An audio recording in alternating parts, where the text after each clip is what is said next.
दोस्तों नमस्कार। आज की कहानी है डायमंड नेकलेस की तुम्हारी औकात नहीं, डिजाइनर साड़ी तो दिलवा दो। तो आशा करता हूँ आप सभी कुशल मंगल होंगे। तो आज की कहानी शुरू करने से पहले जो भी चैनल पर पहली बार आए हैं चैनल को सब्सक्राइब करें और घंटी का बटन दबाकर ऑल का आइकन जरूर प्रेस करें ताकि हमारी आने वाली सभी कहानियाँ आप तक सबसे पहले पहुँचें। तो चलिए शुरू करते हैं आज की एक नई कहानी। मार्केट में कीर्ति ने एक बड़े शोरूम में डमी पर लगी एक खूबसूरत साड़ी देखी तो उसकी नज़रें ठहर गई। सहसा मुंह से निकला, वाह कितनी खूबसूरत साड़ी है, गजब का कलर कॉम्बिनेशन है। दूसरे ही पल कीर्ति के चेहरे पर उदासी भी छा गई, परंतु यह तो मेरी औकात से बाहर है। साड़ी इतनी खूबसूरत थी कि कीर्ति के कदम शोरूम की तरफ अपने आप ही बढ़ते चले गए। कीर्ति ने मन ही मन सोचा, कम से कम साड़ी का रेट तो पता कर लेना ही चाहिए, क्या पता जोड़ तोड़ लगाकर साड़ी का बजट बन ही जाए तो मैं इसे खरीद लूँगी।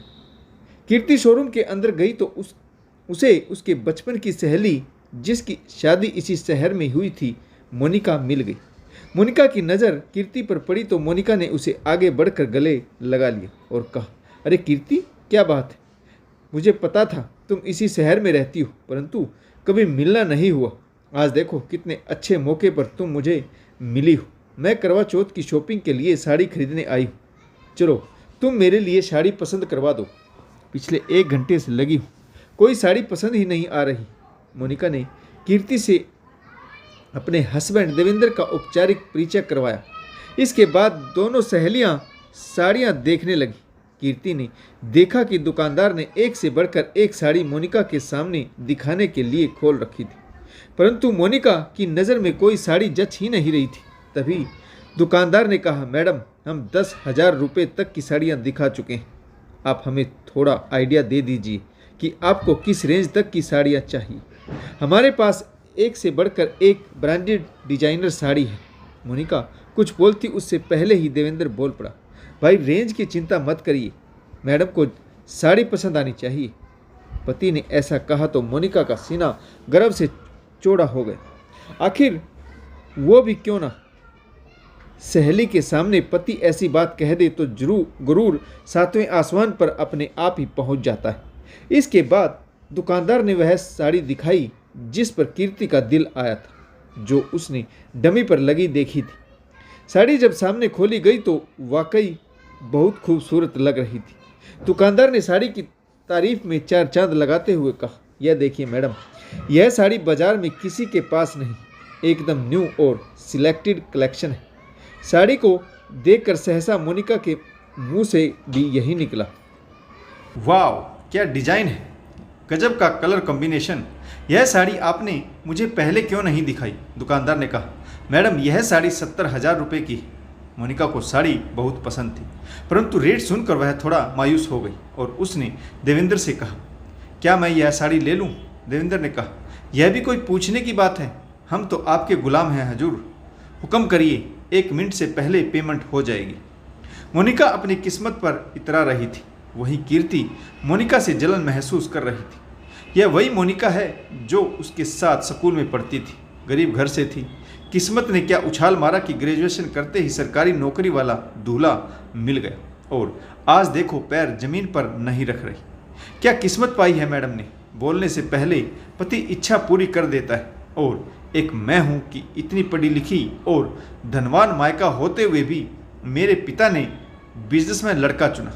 उस समय वरुण का बिजनेस अच्छा चल रहा था, परंतु आज तो मझधार में गोते खा रहा, न जाने कब डूब जाए।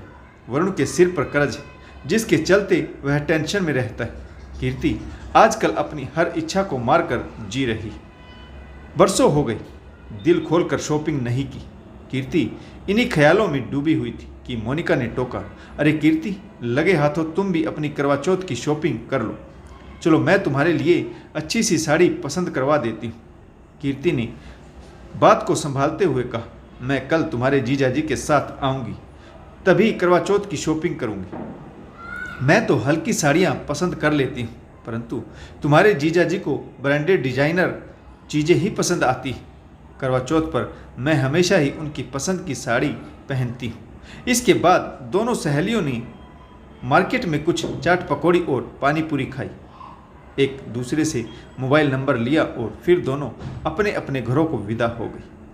बातों बातों में मोनिका ने अपनी सेखी झाड़ते हुए कीर्ति को यह भी बता दिया कि देवेंद्र उसे करवा चौथ पर गिफ्ट के रूप में डायमंड नेकलेस देने वाला है। मोनिका का अपनी किस्मत पर इतराना कीर्ति को अंदर तक झकझोर गया। आज तक पति के हालत से समझौता करती आ रही कीर्ति वरुण से आज लड़ने के मूड में थी। एक मन कह रहा था कि इसमें वरुण की क्या गलती, बेचारा जी तोड़ मेहनत तो कर रहा है, परंतु आजकल सभी का यही हाल है। 2 वक्त की रोटी जुटाना भी मुश्किल हो गया। तभी दूसरा मन हावी हो जाता। तो मैं क्या करूं? मैं अपनी इच्छाएं कब तक मारूं? एक करवा चौथ का त्यौहार होता है जब हम महिलाएं अपनी इच्छा अनुसार खर्च करना चाहती, सजना संवरना चाहती। यह तो हमारा हक है और फिर यह हम अपने लिए तो नहीं करती। पति की लंबी आयु के लिए दिन भर इतना मुश्किल व्रत करती, तो क्या पति का फर्ज नहीं बनता कि वह हमारी हर इच्छा पूरी करे? कीर्ति का मूड उखड़ा हुआ था। शाम को वरुण घर आया तो कीर्ति को देखकर वह समझ गया कि कोई बात तो जरूर है। वास्तव में वरुण भी कीर्ति की करवा चौथ की शॉपिंग के लिए पैसों का जुगाड़ करने में कई दिनों से लगा हुआ था, परंतु आजकल वरुण के सभी दोस्तों के हालात कुछ ठीक नहीं और ऊपर से करवा चौथ की शॉपिंग। सभी को अपनी पत्नियों के लिए कैसे न कैसे जुगाड़ कर लगाकर पैसे का बंदोबस्त करना पड़ रहा है। ऐसे में सबकी जेबें खाली। ऐसे में अरुण अपने एक जिगरी दोस्त से उधार लेकर 8,000 रुपये का ही जुगाड़ कर पाया। उसके चेहरे पर थोड़ी खुशी थी कि आज वह 8,000 रुपये कीर्ति को देगा तो वह खुश हो जाएगी और कल ही उसे उसकी पसंद की कोई अच्छी सी साड़ी दिलवा देगा। वरुण जैसे ही 8,000 रुपये देने के लिए कीर्ति की तरफ बढ़ा तो कीर्ति ने बिना देखे ही वरुण पर अपना गुस्सा निकालते हुए कहा, डायमंड नेकलेस दिलाने की तो आपकी औकात है नहीं, कम से कम 15-20 हज़ार वाली डिजाइनर साड़ी तो दिलवा दीजिए। वरुण का हाथ जेब में ही ठहर गया क्योंकि उसकी जेब में तो सिर्फ 8,000 रुपये ही थे और कीर्ति कम से कम 20,000 रुपये की डिमांड कर रही थी। एक बार फिर से उसका मन उदास हो गया। उसने कीर्ति से कहा कि कल तक मैं पैसों का इंतजाम कर दूंगा, मेरे लिए एक अच्छी सी अदरक वाली चाय बना दो। कीर्ति किचन में चाय बनाने चली गई। वरुण माथा पकड़कर बैठ गया। 8,000 रुपये मुश्किल से मिले, 20,000 रुपये कहाँ से लाऊं? वह दोनों हाथों से अपना सिर पकड़कर सोचने लगा, इसमें कीर्ति की क्या गलती? बेचारी कब तक अपनी इच्छाओं का गला घोटती रहेगी। मेरी ही किस्मत खराब है जो अपनी पत्नी की करवा चौथ की शॉपिंग की इच्छा भी पूरी नहीं कर सकता। धिक्कार है मुझ पर। हे भगवान, तूने कैसे मोड़ पर लाकर खड़ा कर दिया, पैसे पैसे का मोहताज बना दिया। कैसा पति हूँ मैं कि मेरी पत्नी सारा दिन भूखी प्यासी रहकर मेरी लंबी आयु के लिए प्रार्थना करेगी और मैं हूँ कि उसकी सजने संवरने की इच्छा भी पूरी नहीं कर सकता। कीर्ति बहुत गुस्से में थी क्योंकि वरुण पिछले 3-4 दिन से सुबह पैसे का इंतजाम करने की बात कहकर घर से निकलता और शाम को खाली हाथ लौट आता। कीर्ति मन महसूस कर रह जाती। कीर्ति ने वरुण की तरफ देखे बिना ही चाय का कप मेज पर रखा और किचन में अपने दूसरे कामों में बिजी हो गई। मन ही मन बड़बड़ा रही थी, तुम्हारा रोज का यही ड्रामा है, मेरी ही किस्मत फूटी है, पता है कुछ नहीं होगा तुमसे, कल भी ऐसे ही खाली हाथ लौट कर आओगी। करवा चौथ के दिन मुझे अपनी वही पुरानी साड़ी ड्राई क्लीन करवा कर पहननी पड़ेगी। मैं ही बेवकूफ़ हूँ जो तुमसे बेवजह उम्मीद लगा बैठी हूँ। वरुण के कानों में कीर्ति के यह धीमे स्वर ऐसे पड़ रहे थे मानो किसी ने कानों में गर्म खोलता हुआ तेल डाल दिया हो। अगले दिन वरुण 20,000 रुपये का इंतजाम करने के लिए अपने दोस्तों को फ़ोन करता रहा, परंतु हर जगह से उसे निराशा ही हाथ लगी। शाम हो चुकी थी। वह घर के लिए निकला तो मन यही उधेड़ बुन चल रही थी कि कीर्ति का रिएक्शन क्या होगा। रास्ते में एक नदी आई। वरुण नदी के पुल पर रेलिंग के सहारे कमर लगाकर बैठ गया और अतीत के चलचित्र आंखों के सामने घूम गए।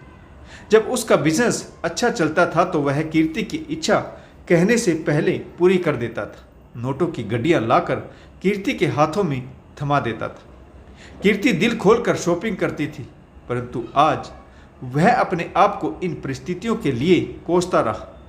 ऐसा सोचते सोचते घंटों बीत गए। रात के 11 बज चुके थे।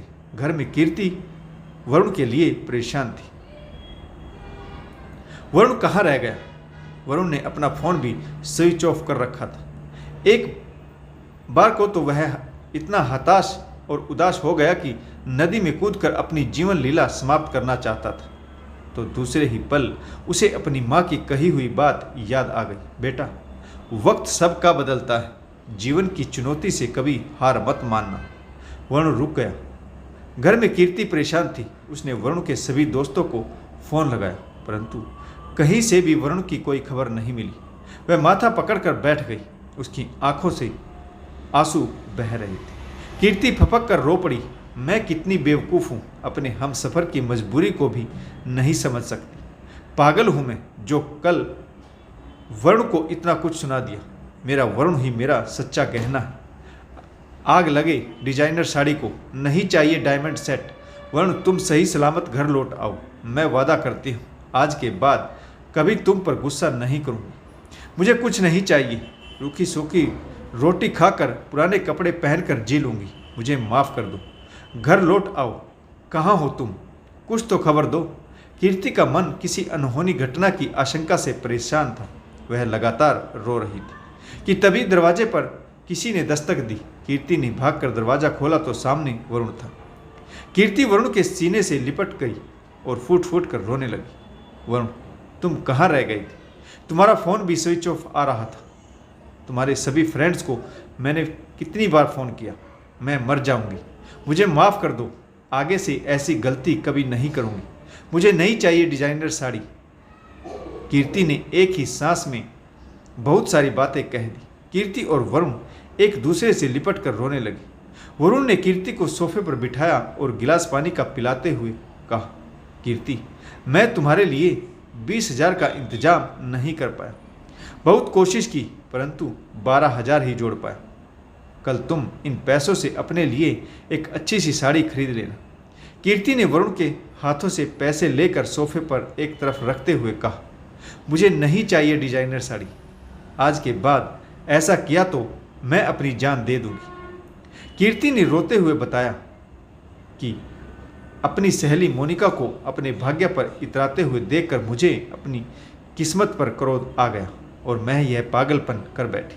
आइंदा ऐसी गलती कभी नहीं करूंगी।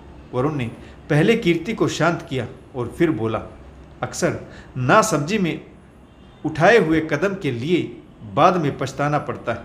आज मुझे अगर माँ की बातें याद ना आती तो तुम्हारा वरुण इस दुनिया को अलविदा कह चुका होता। कीर्ति का दिल धक से बैठ गया।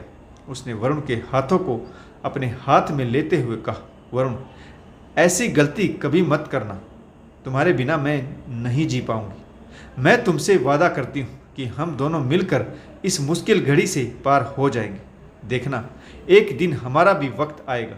कभी मैं कमज़ोर पड़ूं तो तुम मुझे संभाल लेना और कभी तुम कमज़ोर पड़े तो मैं तुम्हारी ढाल बन जाऊंगी। अगले दिन कीर्ति ने वरुण के साथ एक खूबसूरत सी 3,000 की साड़ी खरीदी। कीर्ति ने अपना मेकअप स्वयं किया। पैसों में से कुछ पैसे बचाकर कीर्ति ने वरुण के लिए एक अच्छी सी ड्रेस खरीदी, क्योंकि वरुण के सारे कपड़े पुराने हो चुके थे। कीर्ति ने करवा चौथ के दिन वरुण को ड्रेस गिफ्ट की। वहीं वरुण ने कीर्ति को चोपर गिफ्ट किया। कीर्ति ने गिफ्ट को देखकर कहा, चोपर? यह भी कोई गिफ्ट देता है? वरुण ने कहा, मैंने दिया है ना, मुझे फिक्र है तुम्हारी। मैं देखता हूँ कि जब तुम सब्जियाँ काटती हो तो अक्सर ही तुम्हारे हाथ में चाकू लग जाता है। प्याज काटती हो तो इन खूबसूरत आँखों में से आंसू निकल आते हैं। यह चोपर रसोई में तुम्हारी मदद करेगा। जब जब तुम सब्जियाँ चॉप करोगी तब तब तुम्हें मेरी याद आएगी। कीर्ति मुस्कुरा दी। वरुण ने कीर्ति को गले से लगा लिया। कीर्ति बहुत खुश थी। महंगे गिफ्ट तो सभी देते हैं। वरुण ने कीर्ति को वह गिफ्ट दिया था जिसमें पति की उसके प्रति फिक्र झलक रही थी। तो दोस्तों, आशा करता हूँ आपको यह कहानी जरूर पसंद आई होगी। अगर आपको हमारी कहानियाँ पसंद आए तो लाइक, शेयर और कमेंट्स ज़रूर करें, और चैनल को सब्सक्राइब अभी तक नहीं किया तो चैनल को सब्सक्राइब ज़रूर करें, ताकि हम आपके लिए नई नई कहानियाँ लेकर आते रहें। तो कहानी पढ़ने के लिए आप सभी का बहुत बहुत धन्यवाद। जय हिंद, वंदे मातरम, भारत माता की जय, जय जवान और जय किसान।